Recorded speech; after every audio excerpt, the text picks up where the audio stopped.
ఇంగ్లీష్లో ఆర్టికల్స్ అనే 2 పదాలు ఉన్నాయి. వాటి రూపాలు, అర్థాలు, వాటి ప్రయోగం మనం ఇప్పుడు తెలుసుకోబోతున్నాం. ఆర్టికల్స్ అనేవి డిటర్మైనర్స్ లేదా డెమాన్స్ట్రేటివ్ యాడ్జెక్టివ్స్ అనే కేటగిరీలోకి వస్తాయి. There are 2 articles. ఆర్టికల్స్ అనేవి 2. సాధారణంగా ఇంగ్లీష్ ఆర్టికల్స్ ఎన్ని అని అనగానే 3 అని చెప్తూ ఉంటారు. అది కరెక్ట్ కాదు. దేర్ ఆర్ ఓన్లీ 2 ఆర్టికల్స్, అంటే 2 మాత్రమే ఉన్నాయి. అవి ఇండిఫినైట్ అండ్ డిఫినైట్. అయితే ఇండిఫినైట్ అనే ఆర్టికల్ 2 రూపాలు కలిగి ఉంది. 2 రూపాలు ఉన్నాయి, అందుకని వాడు మొత్తం కలిపి 3 అంటూ ఉంటారు. కానీ అది కరెక్ట్ కాదు. కరెక్ట్గా డిఫైన్ చేస్తే articles 2. One is indefinite article and the other is definite article. Indefinite article has 2 forms. అంటే ఇండిఫినైట్ ఆర్టికల్ అనే దానికి 2 రూపాలు ఉన్నాయని చెప్పుకున్నాం కదా. అవి ఏంటంటే a or an. Sound strange. ఫోనెటికల్గా అంటే ఫోనెటిక్ సిస్టమ్ ప్రకారం ఈ పదాన్ని ఆ అని మాత్రం చదవాలి. అయితే వాడుకలో ఎక్కువ మంది ఏ అని చదువుతారు. సరే, అది మీ ఇష్టం. ఫోనెటిక్గా మాత్రం దాన్ని ఆ అని చదవాలి. దాని తర్వాత రూపం యాన్. ఈ పదం, దీన్ని అక్షరంగా గుర్తించకూడదు. దీన్ని పదంగా మాత్రమే గుర్తించాలి. అక్షరంగా చదివినప్పుడు దీన్ని ఏయ్ అని చదవాలి. అంటే ఆల్ఫాబెట్లో మొదటి అక్షరం ఏయ్. అయితే ఆర్టికల్గా మాత్రం దాన్ని ఆ అని చదవాలి. చూడండి, ఇక్కడ 2 స్లాషెస్ మధ్య, అంటే 2 వాలు గీతల మధ్య ఉన్న ఆ అక్షరం మార్క్ ఏదైతే ఉందో దాన్ని ఫోనెటిక్ సింబల్స్లో ఆ అంటారు. అలాగే an is pronounced and that next రెండో రూపం ఇలా ప్రొనౌన్స్ అవుతుంది, అన్ లేదా యాన్. అంటే అన్ అంటే వీక్ ఫామ్, యాన్ అంటే స్ట్రాంగ్ ఫామ్. అంటే దీన్ని కూడా 2 రకాలుగా ప్రొనౌన్స్ చేస్తారన్నమాట.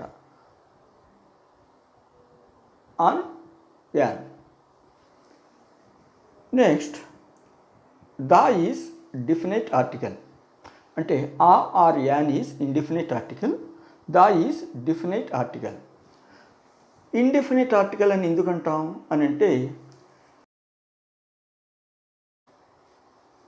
ఒక వ్యక్తి లేదా ఒక వస్తువు మనం మొదటిసారి సూచించినప్పుడు, లేదా ఒక పరిచయం లేని వ్యక్తి లేదా ఒక వస్తువుని సూచించడానికి మనం ఈ ఇండిఫినైట్ ఆర్టికల్ యూజ్ చేస్తాం.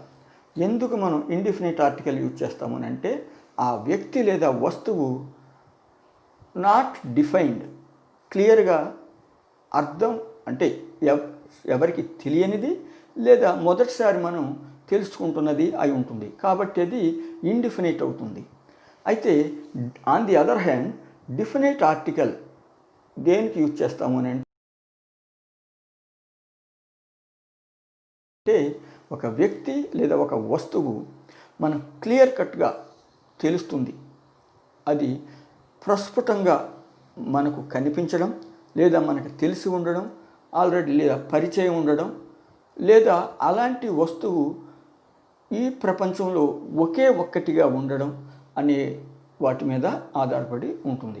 అయితే ఇక్కడ దాని డిఫినైట్ ఆర్టికల్ అని ఎందుకు అంటారు అని అంటే, ఒక వ్యక్తి లేదా ఒక వస్తువు డిఫైన్డ్గా అంటే ప్రస్ఫుటంగా, ఖచ్చితంగా మనకు తెలిసి లేదా పరిచయం ఉండి లేదా ఒకే ఒక్కటిగా ఉన్న దాన్ని గురించి మనం ఈ డిఫినైట్ ఆర్టికల్ని యూజ్ చేస్తాం. అది ఫలానా డిఫినైట్గా ఉంది, ఖచ్చితంగా ఉంటుంది అన్న దాని ముందు మనం దీన్ని యూజ్ చేస్తాం. అయితే ఈ పదం దా అని, ది అని 2 రకాలుగా ఉచ్చరిస్తారు. ఎప్పుడు దా అంటాం, ఎప్పుడు ది అంటాం అని అంటే, when this word is used before the words that begin with consonant sound. Consonants అంటే తెలుసు మీకు, ఓవెల్స్, కాన్సోనెంట్స్.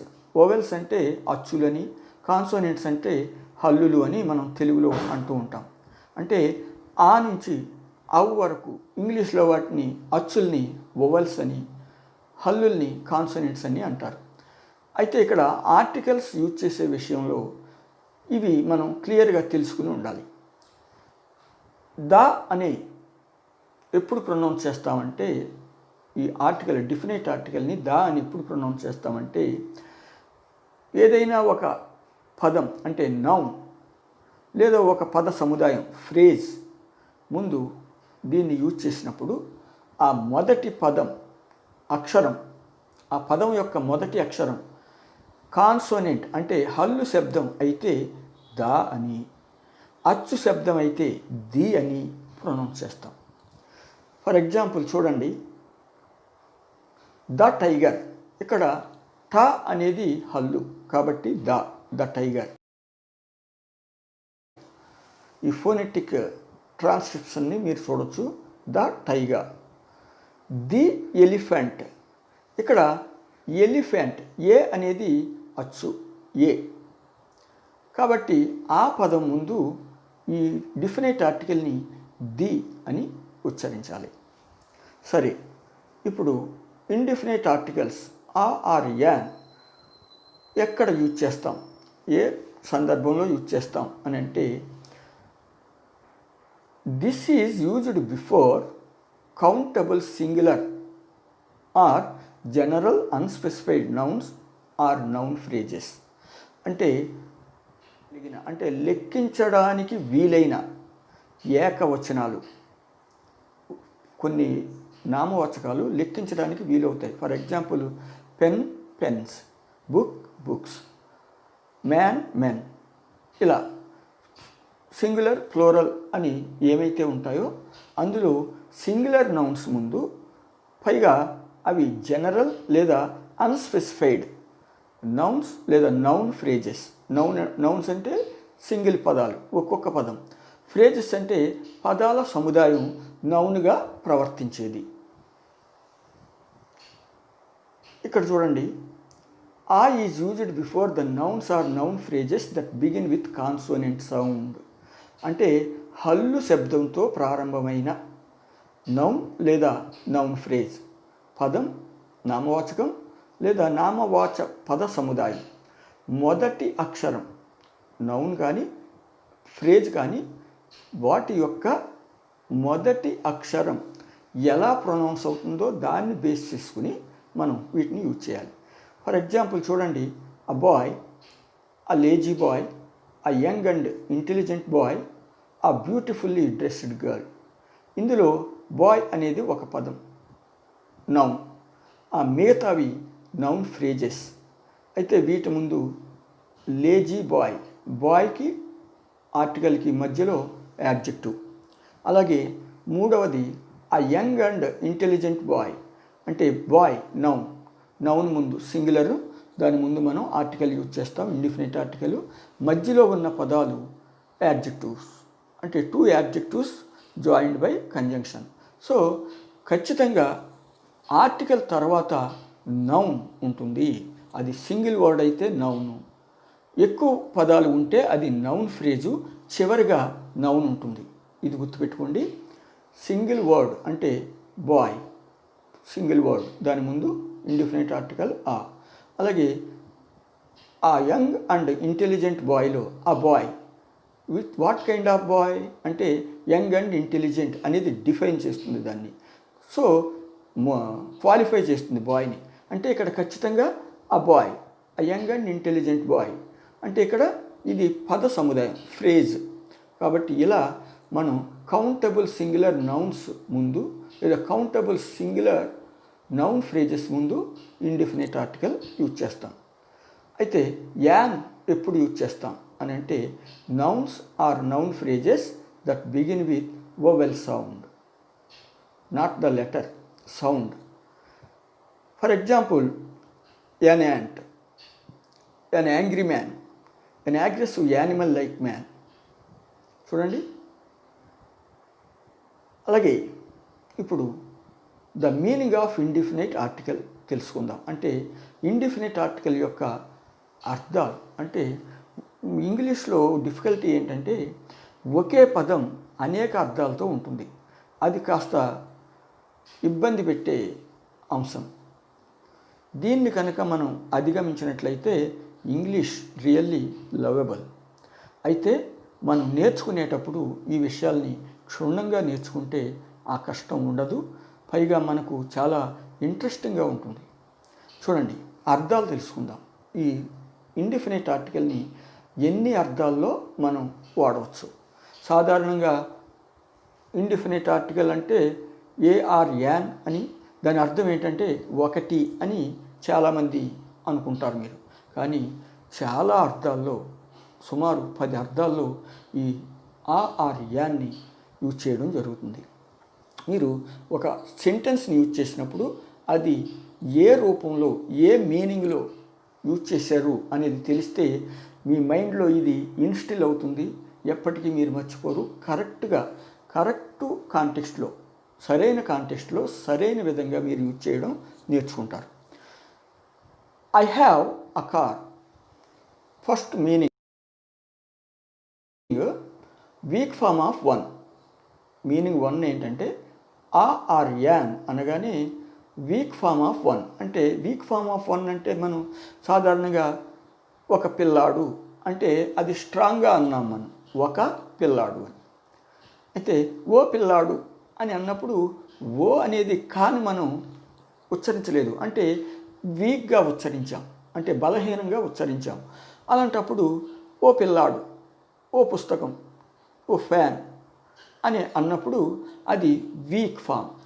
ఆ వన్కి వీక్ ఫామే ఈ ఇండిఫినిట్ ఆర్టికల్ ఆ. అర్థమైంది అనుకుంటాను. సరే, ఇప్పుడు చూడండి.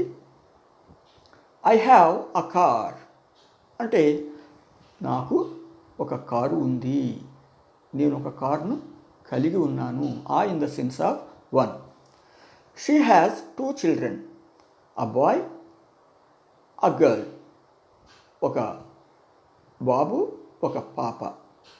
అ గ్లాస్ ఆఫ్ మిల్క్ అంటే 1 గ్లాస్ ఆఫ్ మిల్క్, ఒక గ్లాసుడు పాలు. I drank a glass of milk an hour ago.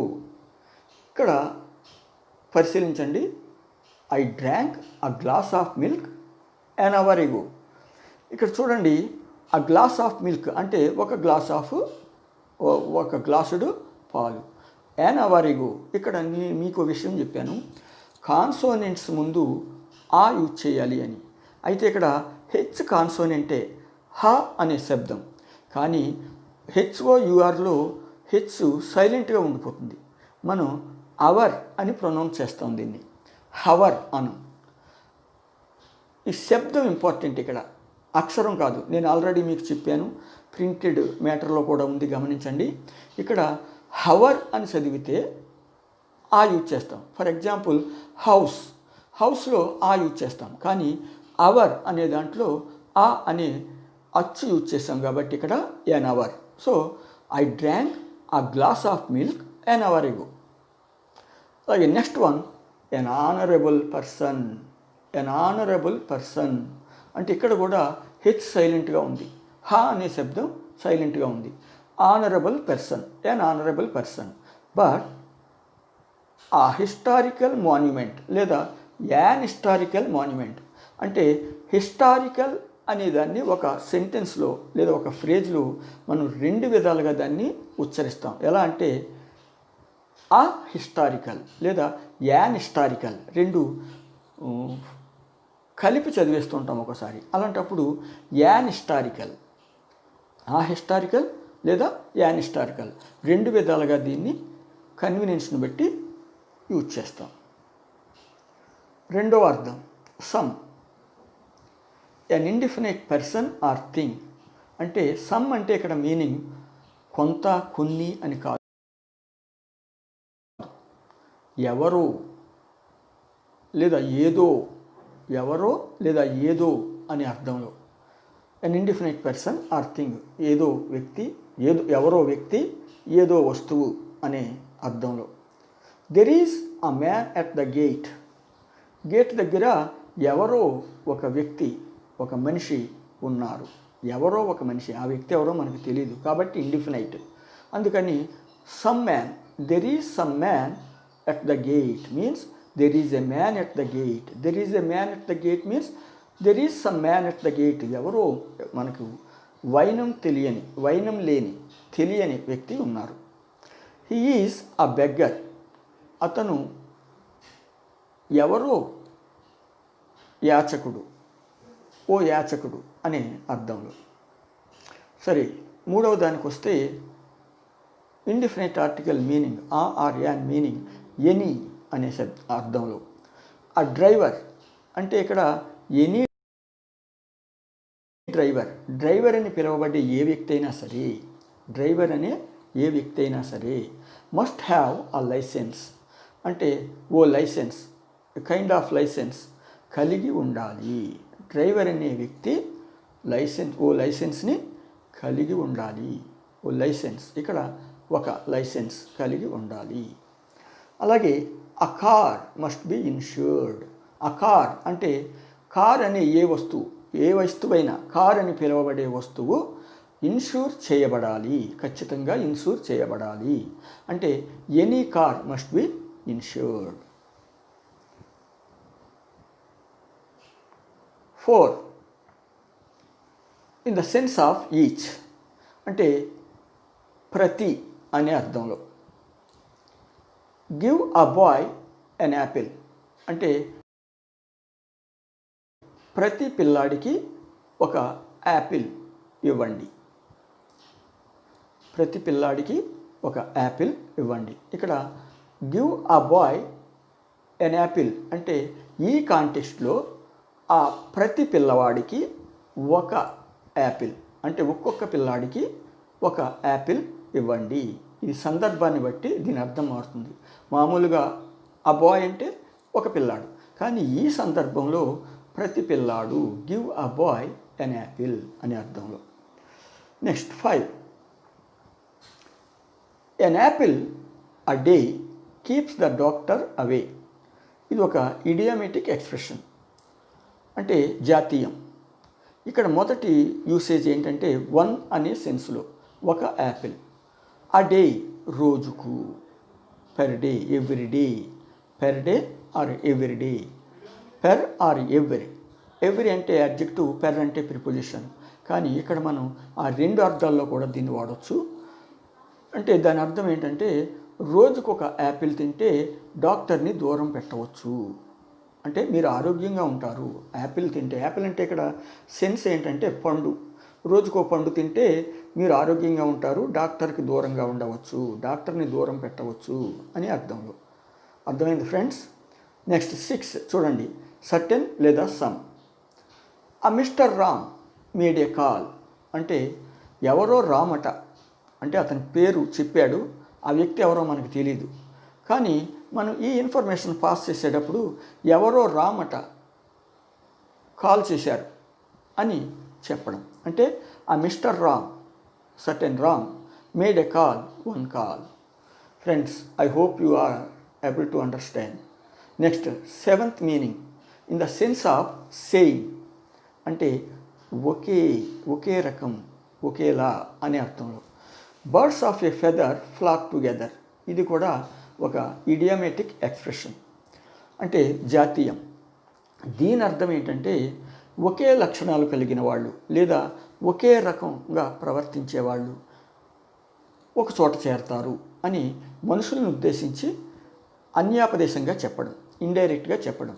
Birds of a feather flock together అంటే కాకులు అన్నీ ఒకే రంగు ఈకలు కలిగి ఉంటాయి కాబట్టి అవి ఒక గుంపుగా చేరుతాయి. అలాగే చిలుకలు, మిగతా పక్షులు అవి ఒక జాతికి చెందినవి ఒకే చోట చేరతాయి అని మనుషులను ఉద్దేశించి వాడుతారు వీటిని అన్యాపదేశంగా. అంటే ఒకే రకమైన ప్రవర్తన లేదా ఒకే రకమైన లక్షణాలు లేదా ఒకే రకమైన బుద్ధులు ఉన్న వాళ్ళను ఊళ్ళంతా ఒక చోట చేరుతూ ఉంటారు. అందుకని ఇలా యూజ్ చేస్తారు. Birds of a feather flock together అంటే బర్డ్స్ ఆఫ్ సేమ్ ఫెదర్, ఒకే లక్షణం కలిగిన లేదా ఒకే రంగు కలిగిన పక్షులు ఒక చోట చేరతాయి అనే అర్థంలో. Next 8 like in the sense of like అంటే లాంటివారు.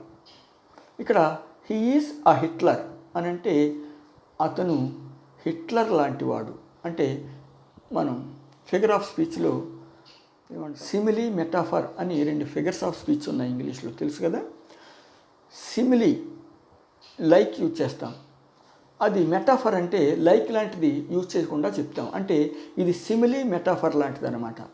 హీ ఈజ్ అ హిట్లర్ అంటే metaphor, he is like Hitler అంటే సిమిలీ. చూసారా? అంటే ఇక్కడ likeness, one is liken to another, famous or notorious. Notorious or famous. Notorious అంటే చెడ్డ పనులకు ప్రసిద్ధి చెందినవాడు. నోటబుల్ అంటే వెల్ నోన్ అంటే మంచి పనులకు, సాధారణంగా ఇది వెల్ నోన్ అండ్ నోటోరియస్. సరే చూడండి, he is a Hitler means he is like Hitler, Hitler లాంటివాడు. మనం వెంటనే ఎవరైనా ఒక వ్యక్తి హిట్లర్గా నియంతగా ప్రవర్తిస్తే వీడు మామూలుడు కాదు బాబు, వీడు హిట్లర్ అని అంటూ ఉంటాం. అలాగే he is a Hitler means he is like Hitler. His brother is a Gandhi అంటే తన సోదరుడు మాత్రం గాంధీ లాంటివాడు. అంటే డైరెక్ట్గా అతను వాడు గాంధీరా బాబు అంటూ ఉంటారు. వాడు హిట్లరు, వాడు తమ్ముడు గాంధీ, ఇలా చెప్తాం అన్నమాట. అంటే ఇక్కడ indefinite article a in the sense of like. Okay, next for అంటే for in the sense of preposition లేదా ఎవ్రీ అనే అర్థంలో దీన్ని 2 రకాలుగా మనం అర్థం చేసుకోవచ్చు. ఎలా అంటే milk is available for 50 a litre అంటే 50 ఎవ్రీ లీటర్ లేదా 50 per లీటర్. పర్ అంటే ప్రిపోజిషన్, ఎవరీ అంటే adjective. Next member of some గ్రూప్లో వ్యక్తిని మనం సూచించినప్పుడు ఈ ఇండిఫినైట్ ఆర్టికల్ని యూజ్ చేస్తాం. హీ ఈజ్ అ టీచర్ అంటే member of A teacher. Teachers group అంటే మొత్తం ఎంటైర్ టీచర్ గ్రూప్లో ఒక వ్యక్తి అంటే ఆ టీచర్ అని. అలాగే he is farmer, he is a farmer అంటే ఫార్మర్స్, ఎంటైర్ ఫార్మర్స్ కమ్యూనిటీలో ఈయన ఒకరు. అంటే he is a farmer means entire farmers గ్రూప్లో అతను ఒకడు అనే అర్థంలో మనం యూజ్ చేస్తాం. A friend of mine made a call అంటే నా ఫ్రెండ్లో ఒకడు, నాకు కొంతమంది ఫ్రెండ్స్ ఉన్నారు, ఆ గ్రూప్లో ఒకడు. A friend of mine made a call. In this way we can use indefinite articles. And you have known, I hope you have known the meanings of indefinite article a or an and their contextual use. Okay friends, if you could understand properly of this, you can subscribe to my channel. More videos like these are coming up with this minute detail. Really, I think these are quite different from other people's channels and other people's videos. You might have understood by now.